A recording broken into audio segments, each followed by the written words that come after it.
তুমি এত প্রশ্ন করো কেন? আমাদের বাচ্চারা অনেক সময় বিভিন্ন রকমের প্রশ্ন করে। আকাশ নীল কেন? ট্রাম্প প্রেসিডেন্ট কেন? ইন্টারনেট কিভাবে কাজ করে? উড়োজাহাজ কিভাবে চলে?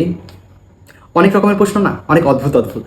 শিশুদের প্রশ্নের সামনে আমরা কতটা অসহায়।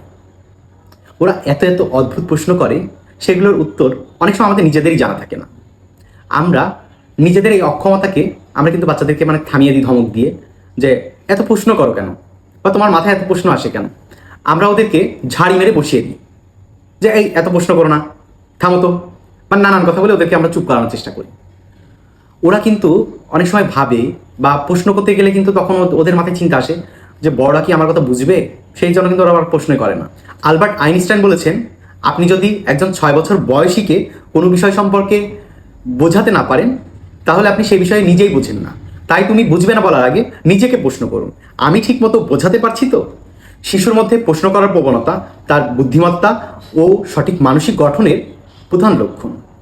ও প্রশ্ন করছে মানেই ও শিখতে চাচ্ছে, ও জানতে চাচ্ছে, ও পৃথিবীর যে জটিল নিয়মগুলো আছে সেইগুলো বুঝতে চাচ্ছে। আপনি যখনই ওকে থামিয়ে দেবেন, তখনই ওর সেই শেখার, বোঝার, সেই জটিল নিয়মগুলো যে সে জানতে চাচ্ছে সেগুলোর কিন্তু বাধাগ্রস্ত হবে।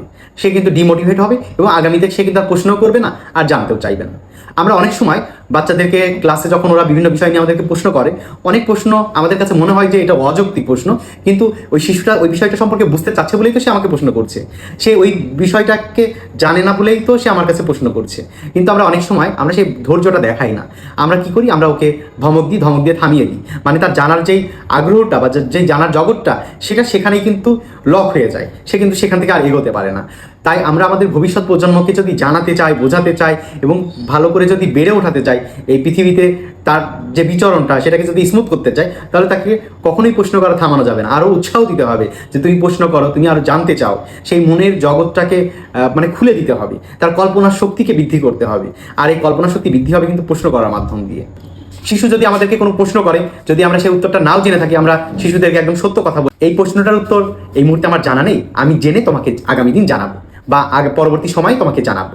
দেখবেন শিশুটি কিন্তু আপনার সেই প্রশ্নের উত্তরের জন্য অধীর আগ্রহে থাকবে। আর আপনি যখন সেই প্রশ্নের উত্তরটা নিয়ে তার সামনে হাজির হবেন, তখন তার মনোজগতের রাজা কিন্তু আপনি হবেন, বা সে কিন্তু আপনার একজন ভক্ত হয়ে যাবে। যেই জন্য আমরা আসি যে আমরা এখন থেকে আমাদের শিশুদের প্রশ্নকে অবহেলা না করে আমরা শিশুদের করা প্রতিটি প্রশ্নের উত্তরকে হাসি মুখে আমরা উত্তর দেওয়ার চেষ্টা করি। ধন্যবাদ সকলকে।